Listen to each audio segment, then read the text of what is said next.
여러분들은 지금까지 살아오면서 후회되는 거 없습니까?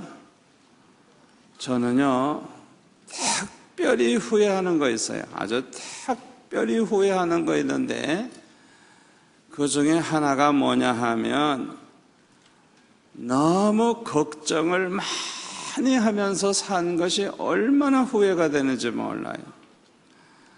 저는 어렸을 때부터 너무너무 가난하다가 보니까 어린 아이가 나가서 돈을 벌 수도 없고 어떻게 해결할 수가 없으니까 그저 밤낮 걱정만 했어요. 걱정.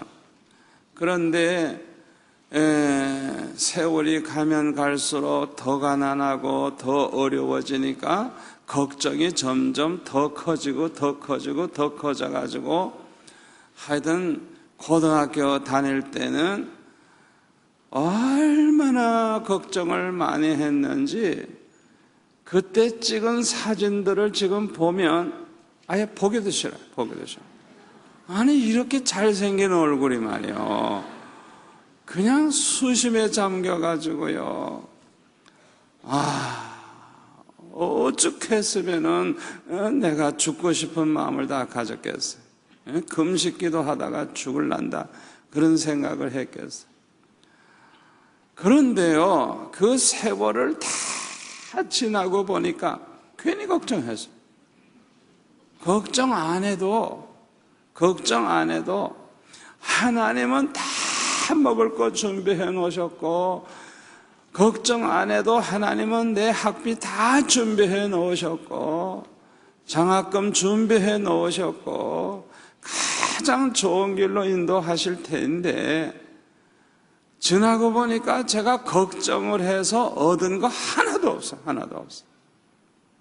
생각해 보니까 걱정했던 것이 얼마나 억울한지, 너무 억울해가지고요, 저는 죽어도 걱정 안 해. 너무 억울해서도 걱정 안 해. 걱정거리가 태산같이 몰려와도 난 절대 걱정 안 해. 너무너무 후회가 되는 거예요. 두 번째 후회가 뭔지 알아요? 제가 너무너무 가난한 형편이니까 내 일생의 계획을 세울 때 아주 간단하게 세웠어요. 그냥 중고 대학을 나와가지고, 물론 제일 좋은 중고등대학교 나올 생각을 했지만은, 그리고 신학교 나와가지고 목사가 돼서 이 나라를 복음화하고 그리고 하나님 앞에 갈란다, 그렇게 아주 간단하게 계획을 세웠어요. 그러니까 그 이상의 생각을 못했어요. 그런데요, 지나고 보니까요, 하나님께서는요, 그냥 제일 좋은 길로 인도하시되, 그냥 아예 입학금부터 그냥 장학금 받게 하실 뿐만 아니라 대학도 그냥 갈 때도 학교하기도 전에 장학금이 미리 올 뿐만 아니라, 하나님께서는 그냥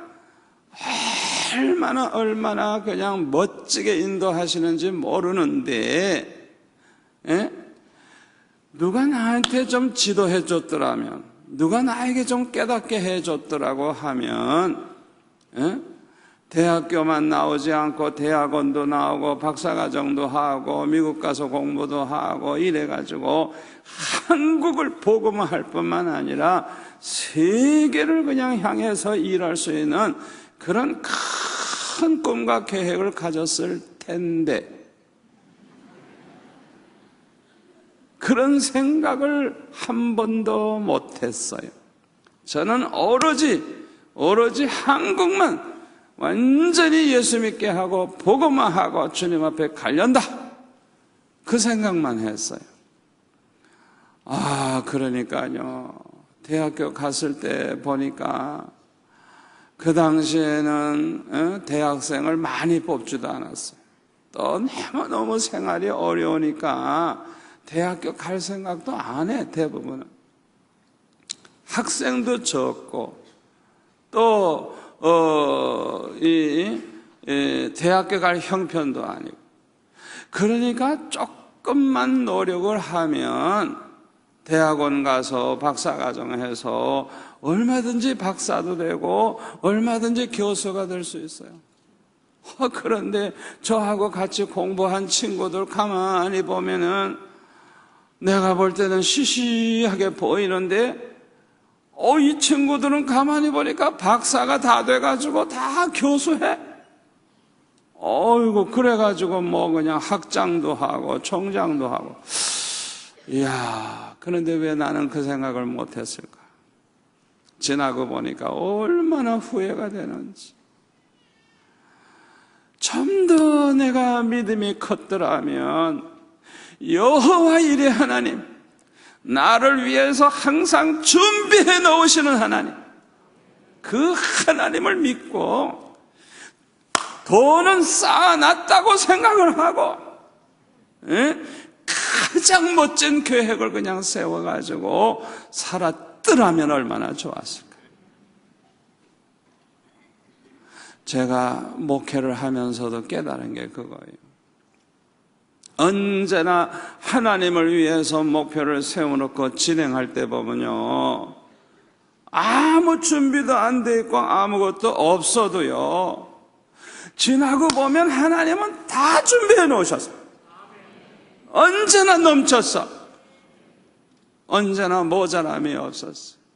괜히 걱정하고 돈 없다 그래가지고 계획을 시시하게 세워가지고 말이죠, 콘센트 건물을 지을까 이따 소리 나고, 그런 생각한 것 자체가 벌써 이거는 믿음이 적은 거예요. 아니, 우리 하나님이 거지인가? 우리 하나님이 그렇게 무능한가?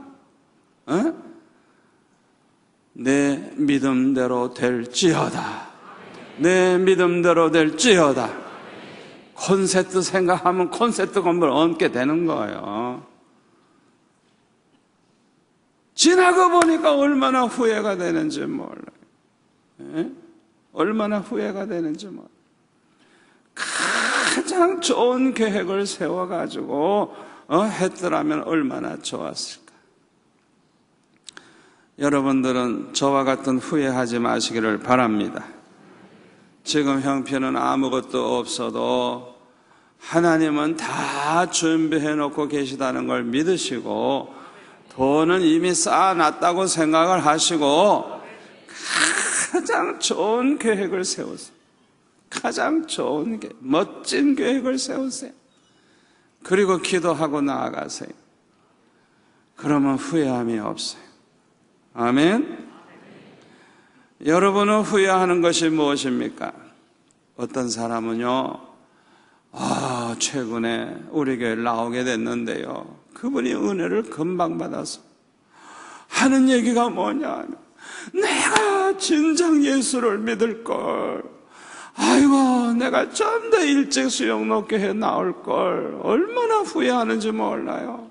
아니, 예수 믿는 게 이렇게 좋은 줄 몰랐다고, 이 수영록교회가 이렇게 좋은 줄 몰랐다고, 내가 왜 진작 좀 나올걸, 내가 그렇게 말을 안 듣고, 전도하는 사람이 있어도 말을 안 듣고 내가 왜 이제야 나왔는지 너무 후회된다고 그렇게 얘기하는 사람이 있어요. 어떤 사람은 과거에 말을 너무 경솔하게 말을 많이 해가지고 말의 실수를 너무 많이 해서 그 말의 실수함으로 말미암아 손해를 너무너무 많이 본 거라 생각해 보니까, 말 많은 게 이게 어리석은 짓이구나.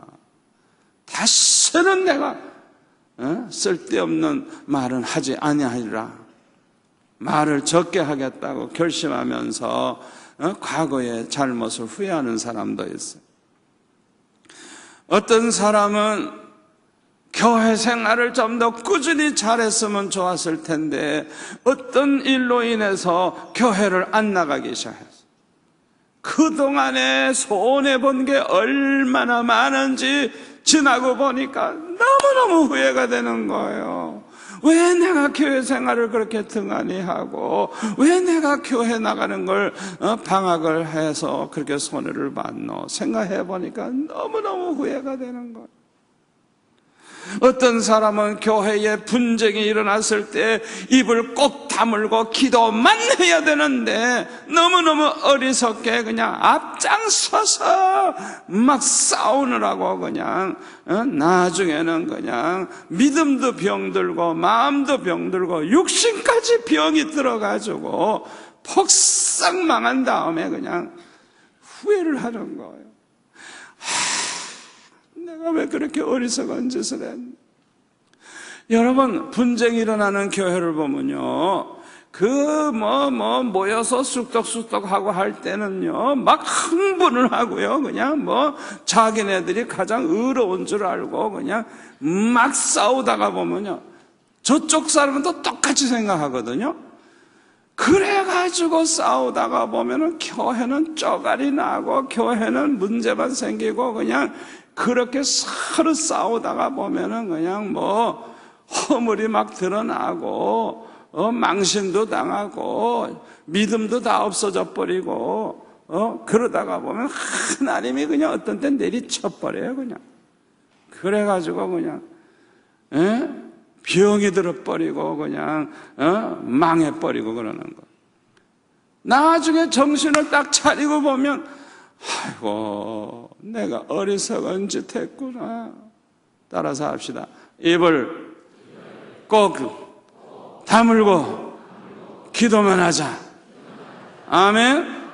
그러면 누가 해결해요? 하나님이. 성령이 다 해결해 주세요. 아멘. 성령이 다 해결해 주세요. 절대로 어리석은 짓 하지 마세요. 어리석은 짓 하지 마세요.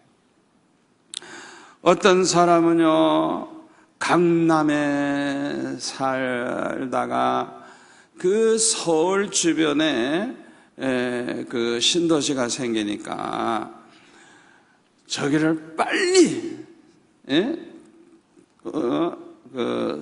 땅을 사고 아파트를 몇 채 사가지고 두면 몇 배로 오르니까 돈을 벌리라 생각하고 강남에 있는 아파트를 4,500만 원에 팔고 자기 나가던 교회가 바로 집 옆에 있는데 그걸 다 포기하고 멀리 이사를 갔어요. 이사 가서. 그런데 이분이 저한테 하는 얘기가 물론 그 지역에 가서 2배, 3배 올랐대요. 아파트도 2채 샀대요. 그런데 그걸 합쳐도 자기가 먼저 살던 집 4,500만에 판 그 집이 지금은 20억이래. 20억. 그러니까 신도시로 이사 가가지고 아파트 2채가 있지만은 그 합쳐봤자 몇 억 안 되는 걸 얼마나 후회를 하는지. 돈의 눈이 어두워가지고 장로님이 교회 옆을 떠나가지고 멀리 돈의 눈이 어두워가지고 재산 늘려보려고 하다가 오히려 손해를 보고 얼마나 후회를 하는지. 강남 지역이 그냥 자꾸 오르는 데는 자꾸 올라요. 앞으로 우리 교회 근처도 자꾸 올라요. 우리 수영로교회 옆에는 3배 올라서 3배. 어떤 우리 집사님은 보니까 그 옆에 살다가 멀리 이사 가더라고. 그래 속으로 아이고 교회 옆에 두고 멀리 가니 벌써 저건 신앙적으로도 손해고 재산도 손해지. 차라리 여기 하나 아파트 사가지고 살면 1억도 안 되던 데가 지금은 2억 4천 이렇게 막 그냥 막 3억 가까이 올라요. 그렇게 오른 데가 요 교회 옆이야. 그것도 모르고. 후회되는 거 많죠. 그런데 우리 인간은 누구나 다 후회하는 게 많아요. 그런데 우리 하나님은 후회하심이 없으시다 그랬어요. 우리 하나님은 전지전능하신 분이기 때문에 그래요. 지혜와 지식이 완전하신 분이고 우리 하나님은 과거와 미래 현재를 정확하게 아시는 분, 앞으로 될 일도 정확하게 아시는 분이에요. 그러니까 후회할 일을 하실 일이 없죠. 미래까지 다 아시니까. 아멘. 우리 하나님은 완전하신 분이에요. 하나님의 생각도 완전하세요. 하나님의 말씀도 완전하시고, 하나님의 계획도 완전하시고, 하나님의 행하심도 완전하시고, 하나님은 완전하신 분이기 때문에 절대 실수라는 게 없어요. 실수라는. 후회하시는 게 없어요. 그런데 성경에 보니까 믿음의 조상들도 후회할 것이 많다는 것을 알 수가 있습니다. 오늘은 믿음의 조상들이 후회하는 것이 무엇인지 살펴보면서 우리는 그들처럼 후회될 일을 하지 않도록 다짐하는 시간을 가져야 하겠습니다. 아브라함은 하나님의 음성을 듣고 하나님의 말씀을 쫓아서 가나안 땅에 와서 여호와 하나님을 위해서 단을 쌓고 장막을 치고 여호와의 이름을 부르면서 경건한 삶을 살았어요. 그런데 가나안 땅에 흉년이 들었어요. 이때에 하나님의 말씀을 들으려고도 하지 아니하고 자기의 생각대로 결정을 해버리고 애굽으로 내려갔던 일이 있었어요. 이 일은 아브라함에게 있어서 평생 후회되는 일이었습니다. 믿음으로 사는 것은 하나님의 말씀대로 사는 것입니다. 우리 따라서 할까요? 믿음으로 산다는 것은 곧 하나님의 말씀대로 사는 것이다. 아멘. 믿음으로 산다는 것은 하나님의 말씀대로 사는 거예요. 그러므로 특별히 중요한 결정을 하려고 할 때는 하나님 앞에 엎드려서 기도하는 가운데 하나님의 음성을 들어야 하는 것입니다. 그리고 하나님의 말씀대로 순종해야 되는 것입니다. 이것이 하나님을 기쁘시게 해드리는 삶이고 하나님의 축복을 받는 비결인 것입니다. 이삭을 보세요. 창세기 28장에 보면 똑같이 흉년이 들었을 때 이삭은 하나님의 음성을 들었어요. 이것은 분명히 이삭이 기도 많이 했다는 걸 보여주는 것. 하나님의 음성을 들었어요. 애굽으로만 내려가지 마라. 내가 네게 지시하는 땅에 거하라. 그 말씀에 순종을 했어요. 이야, 그랬더니 그 해에 농사를 져가지고 100배의 축복을 받아가지고 마침내 거부가 됐다. 그래서 거부가 됐다. 여러분 잘 들으세요.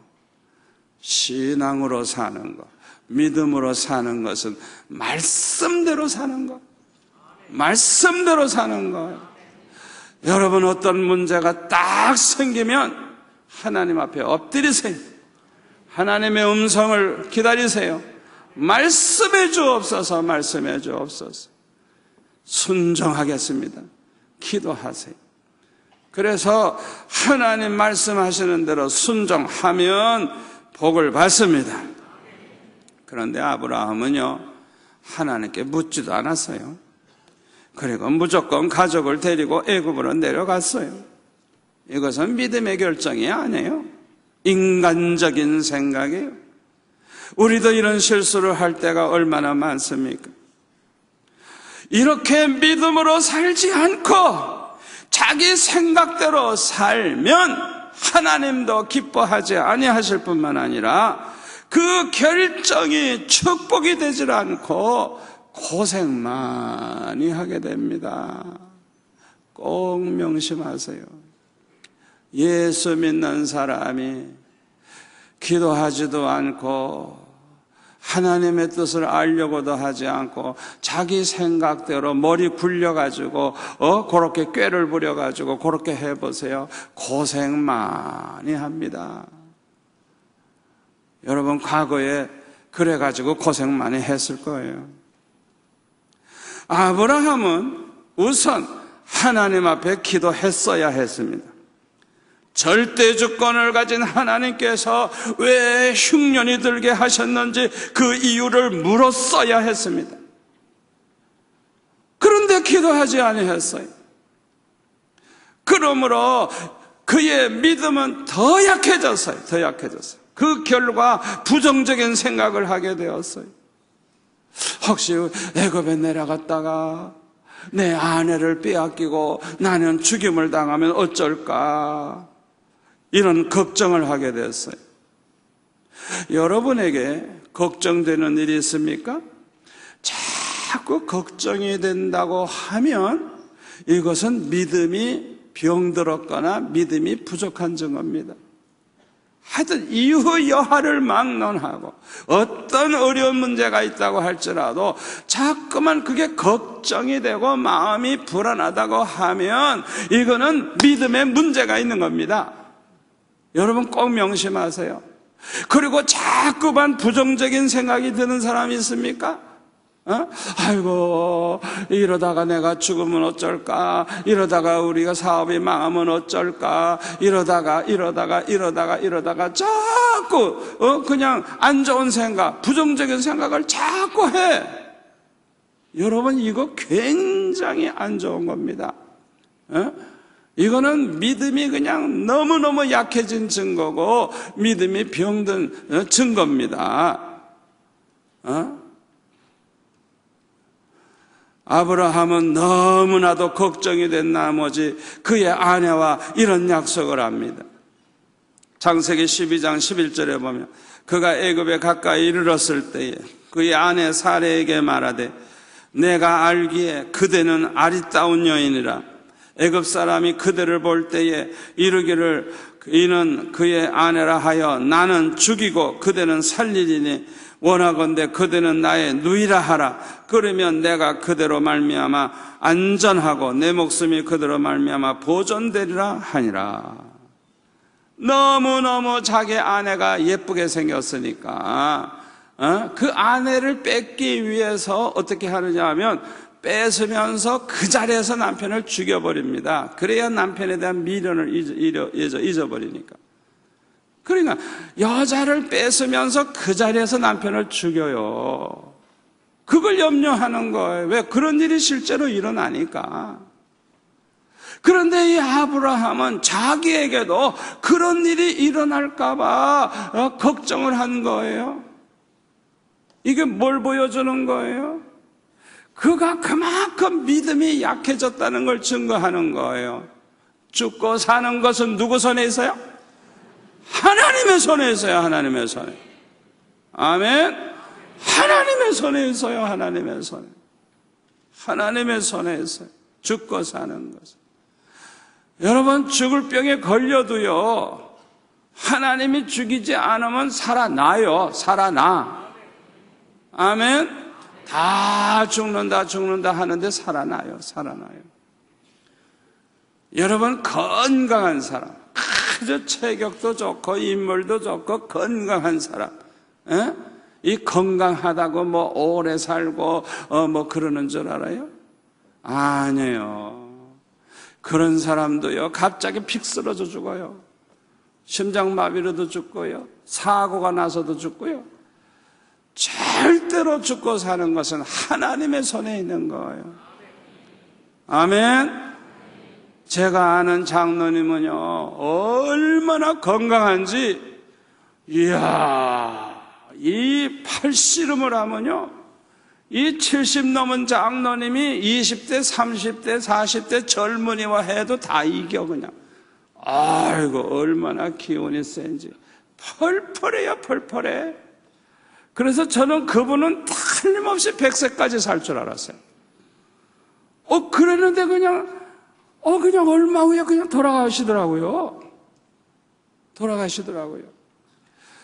그런데 그 교회의 목사님은 비실비실해.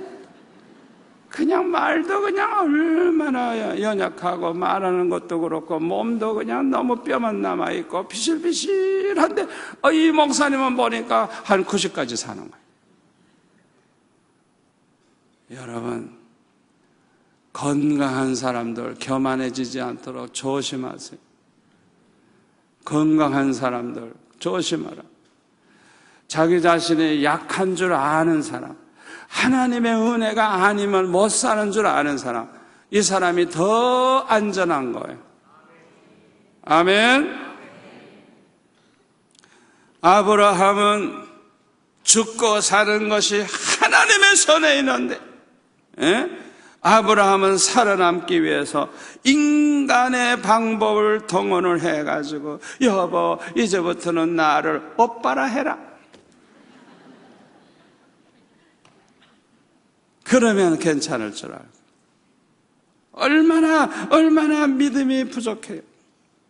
믿음이 부족한 사람들은 누구나 이렇게 할 수밖에 없어요. 그 이후에 어떤 일이 일어났습니까? 애굽에 가니까 너무너무 사라가 이뻐요. 그래서 애굽 왕의 신하들이 말이죠, 이야 가나안 땅에서 예쁜 여자 하나 나타났다고 왕에게 자꾸 얘기하는 거예요. 뭐 왕이니까 뭐 아무나 뺏을 수가 있으니까 데리고 와라. 그게 정말 예쁜 거예요. 그래서 이제 아브라함에게 물어보니까 자기 아내라고, 아내, 너희 동생이라 그러는 거야. 그래 안심하고 이제 첩으로 이제 들여온 거죠. 그래서 아내를 이제 뺏기게 된 거예요. 얼마나 기가 찬 노릇입니까? 아브라함과 다윗의 자손 예수 그리스도라 하신 말씀대로 메시아의 그 조상이 그렇게 부인을 갖다가 애굽 왕에게 뺏긴다는 게 말이 되겠어요? 어떻게 했습니까? 하나님께서 그냥 재앙을 내려가지고 그냥 그 집안이 그냥 풍지박산이 되는 거예요. 아마 내 생각에는 다 그냥 몸져 누웠을 것 같아요. 그러니까 이건 뭐 결혼식 할 수가 없어. 왜? 다 뻗어버렸으니까. 그래가지고 하나님께서 깨닫게 하신 거예요. 이거는 남의 아내구나. 그걸 깨닫게 해가지고 아브라함을 불러가지고 왜 네 아내를 누이라고 나에게 속였느냐, 책망하면서 데리고 가라. 그래가지고 아브라함은 거짓말한 것 때문에 망신을 당하고 말이죠. 결국에는 위기를 모면했지만은 얼마나 부끄러운 일이에요. 얼마나 부끄러운 일. 아브라함은 또 한 번 후회할 수밖에 없는 실수를 저지르게 됐어요. 그건 뭐냐 하면 그의 아내 사라의 말만 듣고 애굽 여인 하갈을 첩으로 받아들이고 그 여인을 통해서 아들을 낳은 사건입니다.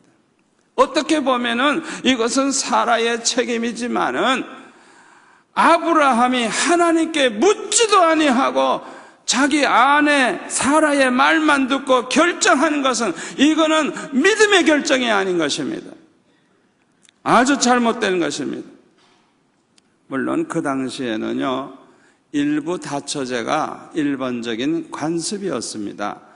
왜냐하면 여러분 성경을 봐도 알지만은 전쟁이 많거든요. 전쟁이 너무 많아가지고 남자들이 너무 많이 죽는 거예요. 그러니까 여자는 많고 남자는 전쟁에 나가면 자꾸 이 젊은이들이 나가 죽으니까 남자가 귀한 거예요. 그래가지고 그 당시에는 이 남자들이 많은 여자를 얻어가지고 되도록이면 자녀를 많이 낳으려고 그랬어요. 왜? 씨가 말라버리니까 그냥 다 남자는 다 전쟁에 나가 죽으니까. 그러다가 보니까 어떤 사람은 많은 여자를 통해서 자식이 100명도 넘어. 그렇게 많은 자식을 그렇게 낳는 그런 시대였어요.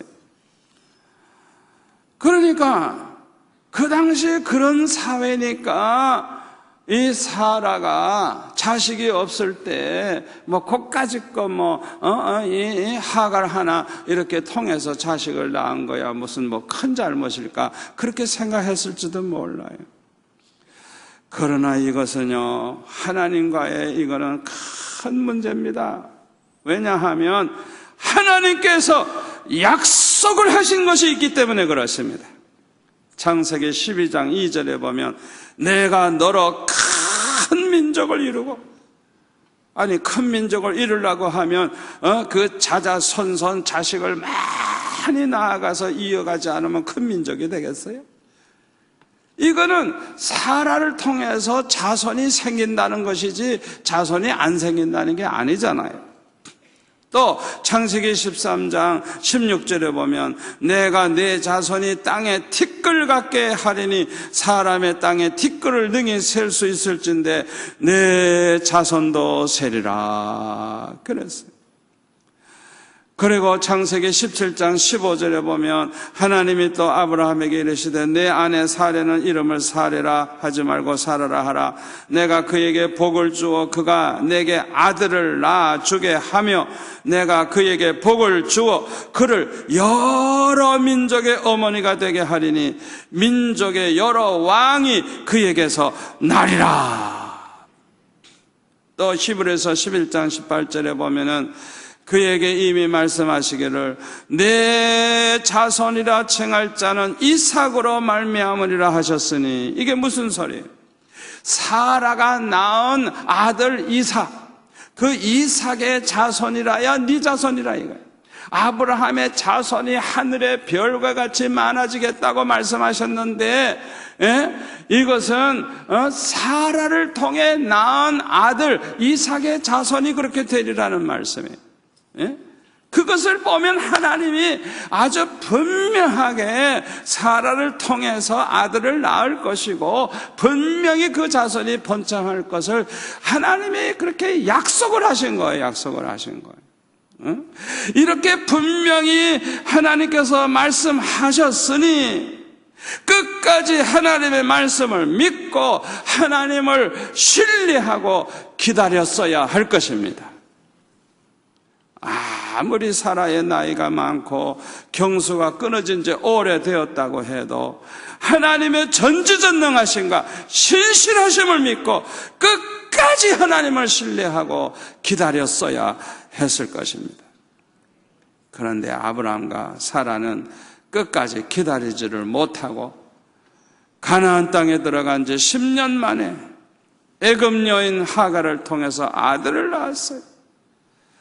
85세의 하갈을 첩으로 들여가지고 임신을 해서 86세의 아들 이스마엘을 낳게 되었어요. 이때부터 이제 아브라함의 가정에는 풍파가 일어나기 시작을 합니다. 창세기 16장 4절에 보면 아브라함이 하갈과 동침하였더니 하갈이 임신하매 그가 자기의 임신함을 알고 그의 여주인을 멸시한지라. 사레가 아브라함에게 이르되 내가 받는 모욕은 당신이 받아야 옳도다. 내가 나의 여종을 당신의 품에 두었거늘 그가 자기의 임신함을 알고 나를 멸시하니 당신과 나 사이에 여호와께서 판단하시기를 원하노라. 아브라함이 사레에게 이르되 당신의 여종은 당신의 수중에 있으니 당신의 눈에 좋을 대로 그에게 행하라 하매 사레가 하갈을 학대하였더니 하갈이 사레 앞에서 도망하였더라. 그러니까 이 가정에 이제 풍파가 생긴 거예요. 여러분, 한 지붕 안에 두 여자가 있으면요 조용할 날이 없어요. 여자들이 어떤데? 뭐 여자들이 뭐 돌덩어리인 줄 알아요? 문제가 많은 거예요. 절대 그 집안이 문제가 많은 거예요. 또 아브라함이 100세 이삭을 낳은 후에도 또 문제가 생겼어요. 창세기 21장 8절에 보면 아이가 자라며 젖을 떼고 이삭이 젖을 떼는 날에 아브라함이 큰 잔치를 베풀었더라. 사라가 먼저 아브라함의 아들 애굽 여인 하갈의 아들이 이삭을 놀리는지라. 그가 아브라함에게 이르되 이 여종과 그 아들을 내쫓으라. 이 종의 아들은 내 아들 이삭과 함께 키워버렸지 못하리라 하므로 아브라함이 그의 아들로 말미암아 그 일이 매우 근심이 되었더니 하나님이 아브라함에게 이르시되 내 아이나 내 여종으로 말미암아 근심하지 말고 사라가 내게 이런 말을 다 들으라. 이삭에게서 나는 자라야 내 씨라 부를 것임이니라. 하나님이 이렇게 말씀하셔서 하나님의 말씀에 따라서 하갈과 그 아들 이스마엘을 내쫓아버립니다. 내쫓아버리는 거예요. 여러분, 성경에 기록이 자세히 안 돼 있지만은 얼마나 충격을 받고 얼마나 상처가 됐겠어요. 그들이 얼마나 고생을 했겠어요. 그냥 내쫓겨만 당했으니까. 이때부터 이스마엘은 이를 갈았을까? 이를 갈았을까? 예? 이를 갈았을 거라고. 그래서 이삭과 이스마엘은 서로 원수가 되므로 그 비극은 지금도 계속되고 있는 것입니다. 결국에는 인류 역사의 가장 큰 전쟁을 하게 될 것이고 지구의 종말을 맞이하게 될 거예요. 여러분, 결국에는요, 이스라엘과 그 팔레스타인과 아랍 사람들하고는 원수의 원수. 그들은 원수예요. 결국에는 그들 때문에 세계전쟁이 일어날 거예요. 이것을 보고 있는 아브라함이 얼마나 후회하고 있겠어요. 얼마나 후회하고 있겠어요. 그 당시에는 작은 실수 같은데 이것이 그렇게 인류 역사에 이렇게 뼈아픈 비극을 가져올 줄 누가 알았겠어요. 저와 여러분은 이 아브라함과 같은 후회될 일을 하지 않기를 바랍니다. 아멘.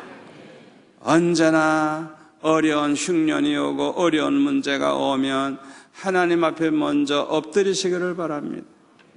인간적인 생각 따라 살지 마시기를 바랍니다. 여러분, 아무리 자기 아내가 첩으로 여자를 갖다 준다 그래도 하나님 앞에 먼저 물어야지. 어떻게 그걸 마음대로 결정하겠어?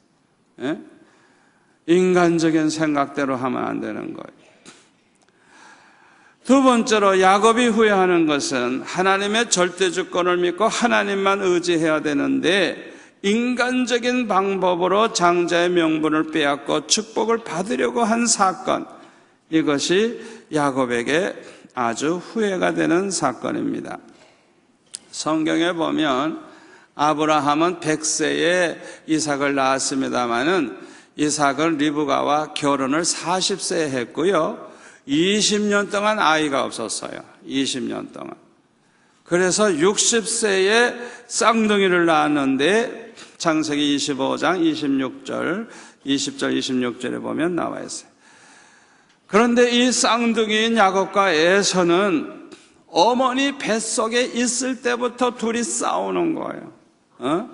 아예 싸우려고 태어난 모양이에요. 뱃속에서부터 싸워. 그래가지고 창세기 25장 22절에 보면 그 아들들이 그의 태 속에서 서로 싸우는지라 그가 이르되, 리브가가 이르되 이럴 경우에는 내가 어찌할꼬 하고 가서 여호와께 묻자온대. 하나님 앞에 기도할 수밖에 없죠. 그랬더니 여호와께서 그에게 이르시되 두 국민이 내 태중에 있구나. 두 민족이 내 복중에서부터 나누이리라. 이 족속이 저 족속보다 강하겠고 큰 자가 어린 자를 섬기리라 하셨더라. 이 말씀을 보면 작은 아들이 더 강해질 것, 더 커진다는 것. 그래서 더 축복을 받아서 형으로 나온 에서가 자기 아우를 섬기게 될 것을 이렇게 아주 분명하게 말씀해 주신 거예요. 하나님이 이렇게 말씀하셨으면 그대로 되는 겁니다. 여러분, 이 성경을 볼 때 지금까지 성경 말씀은 아주 그대로 다 이루어졌어요. 하나도 그대로 안 맞는 게 없어요. 앞으로도 이 성경에 기록된 대로 됩니다. 그러니까 그렇게 될 줄 알고 보세요. 그냥 이 성경을 볼 때, 그 말씀을 볼 때 그냥 아멘, 아멘, 아멘 하고 그냥 그대로 받아들이세요. 하나도 가감하지 마세요. 우리 하나님은 완전하신 분이기 때문에 이 말씀도 완전해요. 그래서 하나님이 말씀하시면 그대로 되는 거예요. 그냥 된 줄로 아예 믿어버리세요. 그래서 저는 기도하다가 응답을 딱 받으면요, 할렐루야! 다 된 걸로 믿어요. 다 된 걸로 믿어요. 그대로 다 되니까, 언제나 다 되니까. 아멘.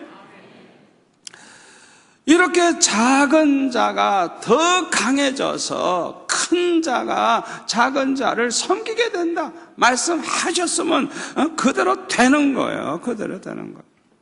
우리 하나님은 전지전능하실 뿐만 아니라 신실하신 분이기 때문에 말씀하신 대로 반드시 이루어 주시는 분입니다. 그렇다고 하면 아무리 아버지 이삭이 에서를 축복하려고 해도 그것은 하나님의 뜻이 아니기 때문에 반드시 하나님의 방법으로 그것을 막으셨을 것입니다. 이것을 믿고 야곱은 하나님만 바라보고 하나님께 맡겨버리고 하나님을 의지했어야 되는데, 야곱은 그렇게 할 만한 믿음도 없었고 마음에 여유가 없었어요. 그래서 야곱은 어떻게 합니까? 인간적인 방법으로 양을 잡아가지고 별미를 만들고 그 양의 털을 갖다가 이렇게 손목과 목 이런 데 이렇게 싹 이렇게 덮어가지고, 형에서는 털이 많은 사람이니까 그렇게 변장을 해가지고 눈이 어두운 그 아버지를 속여가지고 자기가 에서처럼 그렇게 쇼를 부려가지고 형이 받아야 될 축복을 대신 다 받게 돼서 그 형의 축복을 가로채잖아요. 이로 인해서 형 에서의 미움을 사게 되고 형과 원수가 되고 말아요. 그러니까 형 에서는 하여튼 아버지만 돌아가시기만 해라. 너는 그날 죽는 날이다. 아버지만 돌아가시면 나는 너를 죽여버리겠다. 결심을 한 거예요. 그러면 어떻게 되는 거예요? 한꺼번에 두 아들 다 잊어버리게 되는 거 아니에요? 그러니까 리브가가 어떻게 합니까? 야곱 보고 야야야, 네 형이 너를 죽이려고 하니까 외삼촌 라반의 집에 가 있다가 형이 그 분노가 좀 풀리거든. 그 다음에 와라. 그리고 보낸 게 20년이야. 20년. 잠깐 갔다 오라는 게 20년이에요. 그러니까 부모님하고 같이 살지도 못하고 도망가는 신세가 된 거예요. 이 얼마나 불행한 일입니까? 하나밖에 없는 쌍둥이 형과 원수가 돼가지고 사니 그 집안 꼴이 얼마나 한심합니까? 얼마나 쓸쓸하고. 여러분 생각해 보세요. 그 집안 꼴이 얼마나 비극적이에요.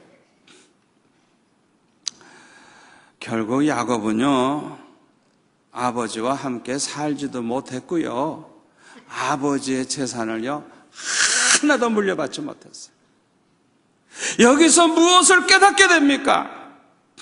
축복은 인간의 수단 방법으로 받게 되는 것이 아니라는 것입니다. 여러분, 인간의 수단 방법으로 다 된다고 하면 세상에 재벌 안 될 사람 어디 있어요? 꼭 명심하세요. 인간의 수단 방법에 의해서 내가 부자 되고 축복받는 거 아닙니다. 축복이라고 하는 것은 축복의 근원, 만복의 근원 대신 하나님이 주셔야 받는 겁니다. 그걸 아셔야 돼요. 야곱은 결국은 헛수고만 하게 된 것. 형이 받아야 될 축복을 다 뺏으려고 그렇게 간교한 짓을 했는데 물려받은 거 하나도 없어요. 결국은 헛수고만 한 것. 야곱은 이 일을 평생 후회하게 되었을 것입니다. 우리도 야곱과 같은 실수를 할 때가 얼마나 많아요. 이런 후회할 일은 다시는 하지 맙시다. 우리는 하나님만 바라보고 하나님만 의지하고 절대로 인간의 수단 방법으로 축복받으려고 하지 말아야 되겠습니다. 그런데요, 하나님이 주시는 축복은요 믿음만큼 받습니다. 우리 한번 따라서 할까요? 하나님이 주시는 축복은 내 믿음만큼 받는다. 그래서 이 믿음의 그릇이 커야 돼요. 믿음의 그릇. 믿음의 그릇. 내 믿음의 그릇만큼 하나님이 주시는 복을 내가 받을 수가 있는 거예요. 믿음이 부족한 사람은요, 하나님이 아무리 축복을 해줘도요, 다 받지도 못하고 누리지도 못해요. 여러분, 사사기를 읽어보면요, 하나님께서 가나안 땅을 허락하셔가지고 여호수아를 통해서, 여호수아 칼렙을 통해서 이제 가나안 땅을 막 쳐들어갑니다. 그냥 막 쳐들어가가지고 하나님의 지시함에 따라서 이제 12지파에게 땅을 이렇게 미리 다 나눕니다. 이 땅은 어느 지파, 이 땅은 어느 지파, 이렇게 해서 땅을 다 나눠요. 왜? 하나님이 다 주신다고 그랬으니까 그 땅이 다 이제 이스라엘 나라 땅이 될 거니까 아예 미리 그냥 다 나눠가지고 지파마다 배급을 해요. 그런데 놀라운 것은요, 유다 지파와 같은 이런 지파는요, 그 배당받은 땅을 그냥 쳐들어가서 그냥 가나안 족속을 다 멸해버리고 그 땅을 차지하지만은 많은 지파는 배당을 받았는데도 점령을 못하는 거예요. 그래가지고 그냥 떠돌이 생활하는 거예요. 참 놀라운 일이에요. 뭘 이야기하는 줄 압니까? 하나님이 주셔도 믿음이 없는 사람은 자기께 안 되는 거예요. 믿음의 그릇이 안 돼 있는 사람은 하나님이 주시는 축복을 받지도 못하고 누리지도 못하는 거예요. 여러분, 잘 생각하시길 바랍니다. 복 받을 수 있는 큰 믿음을 가지시기 바랍니다. 큰 믿음, 좀 큰 믿음을 가지세요. 예? 소금 장로, 김수흥 장로님, 여러분, 내가 책을 읽어보니까요, 우리 교회도 이런 장로님 좀 많이 나와야 되겠는데, 그분은 믿음이 커. 여러분, 그 책은 꼭 읽어보셔야 돼요. 우리 장로님들은 꼭 한 10번 이상 읽으셔야 돼요. 그 책을 읽어보면요, 그분이 축복 받을 수밖에 없는 이유를 알 수가 있어요. 믿음이 대단한 분이에요. 믿음이 대단. 우리가 복을 받으려고 그러면 복 받을 수 있는 믿음의 그릇이 돼야 돼요. 믿음의 그릇. 야곱이 축복받은 것은요, 그의 믿음 때문입니다. 야곱의 믿음을 엿볼 수 있는 것은 창세기 28장 20절에서 22절까지의 말씀이에요. 거기 보면 야곱의 서원 기도가 나오는데, 그 서원 기도의 내용을 보면 그 야곱의 믿음을 알 수가 있어요. 그 야곱의 꿈과 소원이 무엇인지 알 수가 있어요. 거기에 보면은 야곱이 소원 기도를 이렇게 합니다. 하나님이 나와 함께 계셔서 내가 가는 이 길에서 나를 지키시고 먹을 떡과 입을 옷을 주시어서 내가 평안히 아버지 집으로 돌아가게 하신다고 하면, 첫째로 여호와께서 나의 하나님이 되실 것이요, 둘째로 내가 기둥으로 세운 이 돌이 하나님의 집이 될 것이요, 셋째로 하나님께서 내게 주신 모든 것에서 10분의 1을 내가 반드시 하나님께 드리겠나이다. 이렇게 하나님 앞에 기도를 했어요. 여기에서 중요한 건 이 야곱의 3가지 결심입니다. 3가지 결심. 나는 여호와 하나님만 섬기겠다는 거예요. 절대로 다른 신을 섬기지 않고 여호와 하나님만 나의 하나님으로 섬기겠다는 거예요. 두 번째는 뭐예요? 기둥으로서 이 들이 하나님의 집, 성전이 될 것이요, 하나님의 성전, 하나님의 집을 생각하고 있어요. 세 번째는 뭐예요? 지금부터 하나님이 내게 주시는 모든 것에서 10분의 1은 내가 반드시 하나님께 드리겠나이다. 11조 생활은 철저히 하겠다는 거예요. 이 야곱의 이 3가지 이 결심이 야곱의 믿음을 보여주는 거예요. 이렇게 살겠다는 거예요. 이렇게 살겠다는 거예요. 그러니까 하나님이 나와 함께 계시고 나에게 먹을 거 입을 거 주셔서 편안히 아버지 집으로 돌아오게 해달라는 거예요. 그러면 난 이렇게 산다 이게. 여러분, 저와 여러분이 믿음이 있다고 하면 야곱과 같은 결심이 있어야 합니다. 하나님을 위한 꿈과 소원이 있어야 됩니다. 하나님을 향한 목표가 있어야 됩니다. 예수를 믿어도 나는 이렇게 믿겠습니다. 신앙생활을 해도 나는 이렇게 신앙생활하다 주님 앞에 가겠습니다. 자기 나름대로 결단이 필요한 거예요. 아멘. 우리도 야곱처럼 이렇게 하나님이 기뻐하시는 삶을 살겠다는 결심을 하고 하나님의 축복을 구한다고 하면 반드시 야곱처럼 축복을 받을 줄 믿습니다.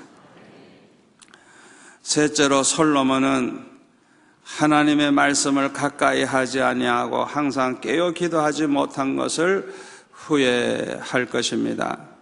디모데전서 4장 5절에 보면 하나님의 말씀과 기도로 거룩하여 지미니라 그랬어요. 우리가 이 거룩하게 점점 거룩해지는 방법을 가르쳐주고 있는데 하나님의 말씀과 기도로 거룩하여진다고 성경은 말씀하고 있습니다. 이건 아주 매우 중요한 말씀입니다. 여러분, 우리가 거룩하게 되는 게 얼마나 힘든 일이에요. 참 힘들어요.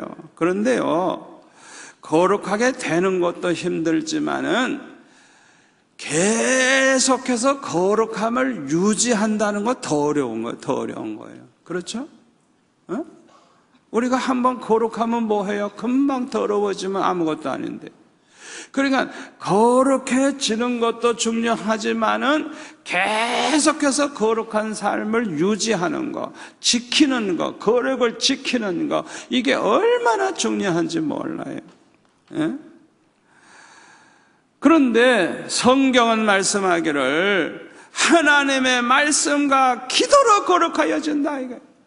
우리가 계속해서 거룩하게 살 수 있는 비결을 가르쳐주는 말씀이에요.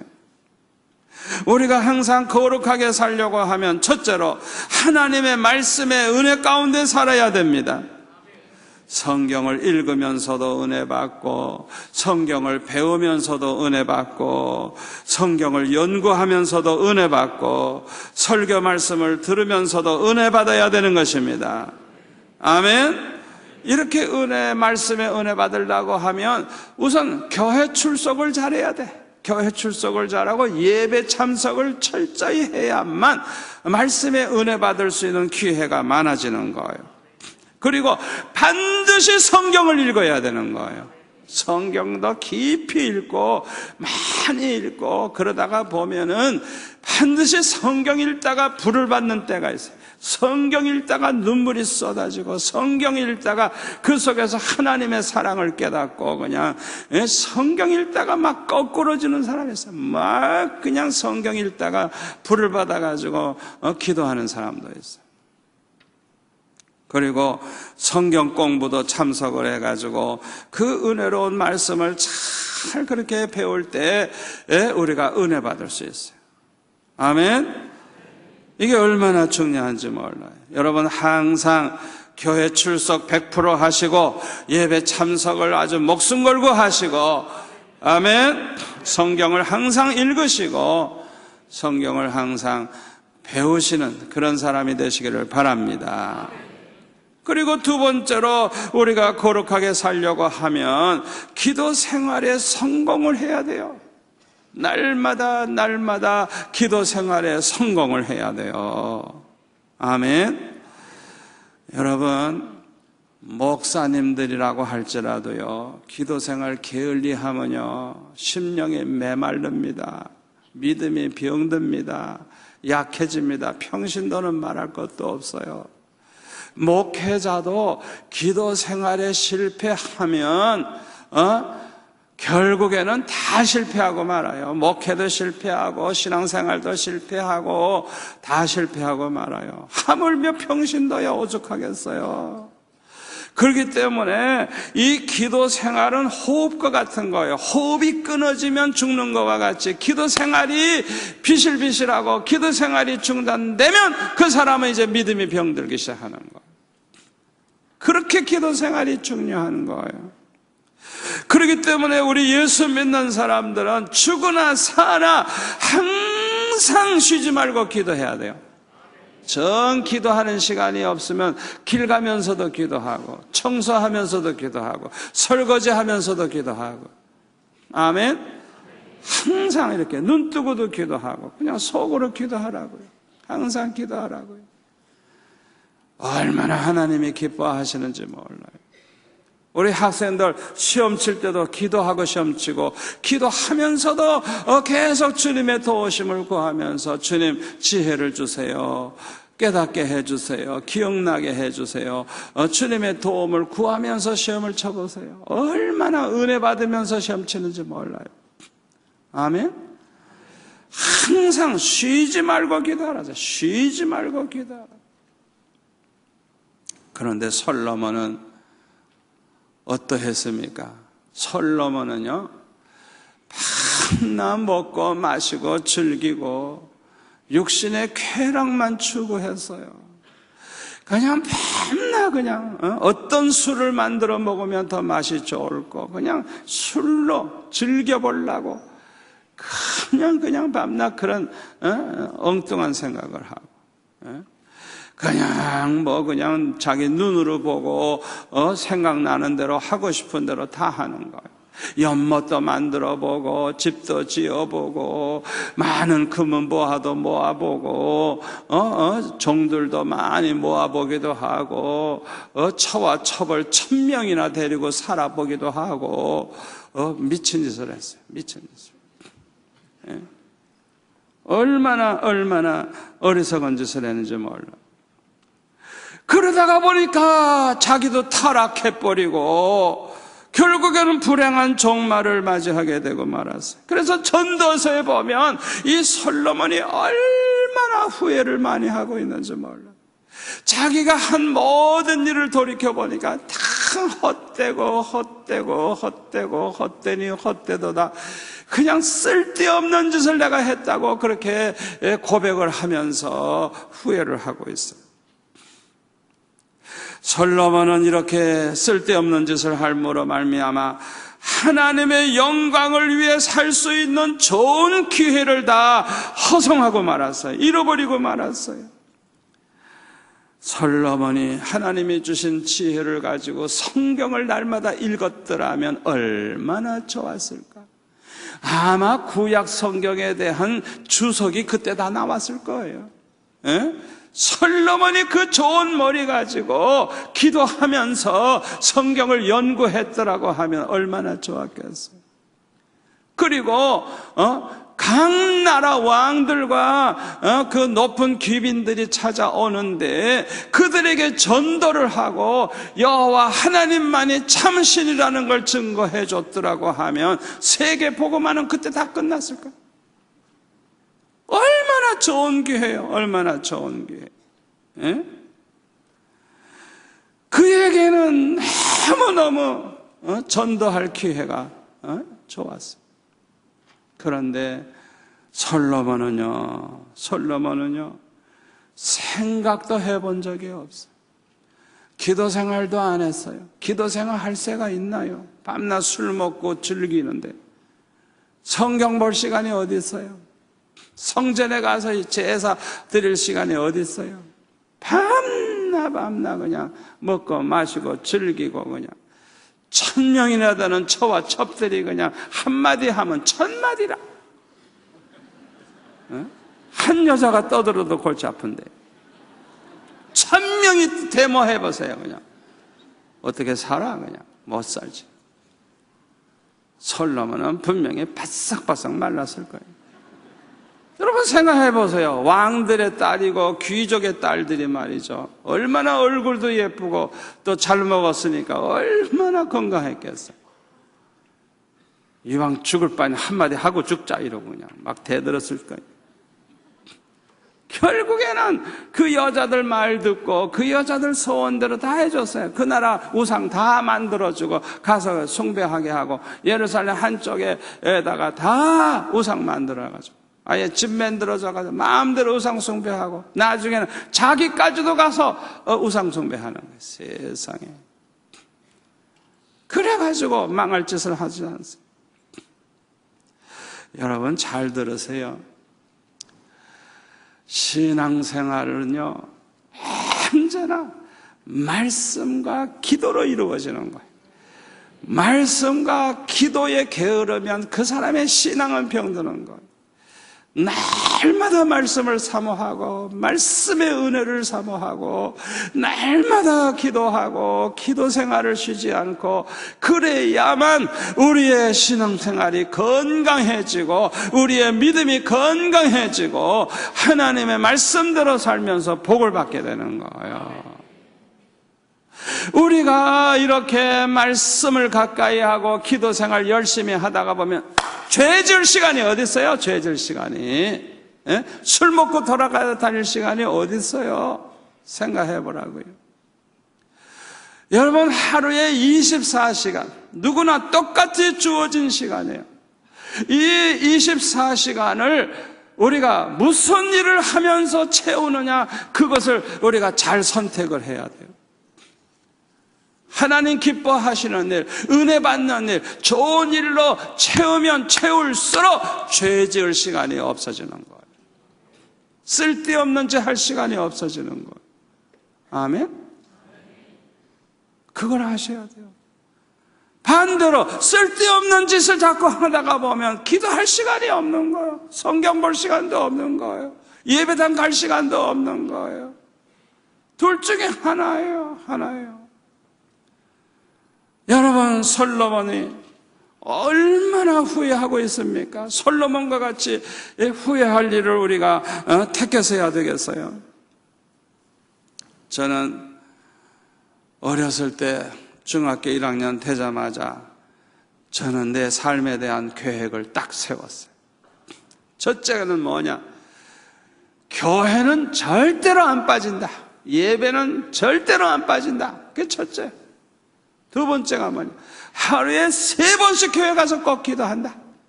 세 번째는 뭐냐? 성경을 한 장 이상 내가 꼭 본다. 그걸 무조건 지켰어요. 무조건 그냥 무조건. 뭐 잘하든 못하든 그걸 그대로 지키는 게 중요한 거예요. 그냥. 그러니까 학교 갈 때 그냥 교회 가서 엎드려서 기도하고 바쁘면 그냥 하나님 앞에 안녕하고 그냥 하고 가더라도 꼭 기도하고 그 다음에 돌아올 때도 그냥 꼭 교회 가서 기도하고 저녁 먹으면 가서 꼭 기도하고 반드시 3번 이상 교회 가서 기도했어요. 그리고 예배는 절대 안 빠지는 거야. 예배 모든 예배에 참석을 하는 거야.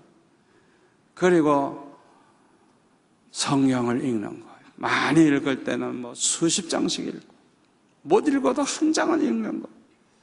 그걸 지키다가 보니까 쓰러져도 넘어져. 7번 넘어져도 일어나. 여러분들도 명심하세요. 여러분 나름대로 결심을 하시고 하나님 앞에 나는 이렇게 하루하루를 살리라.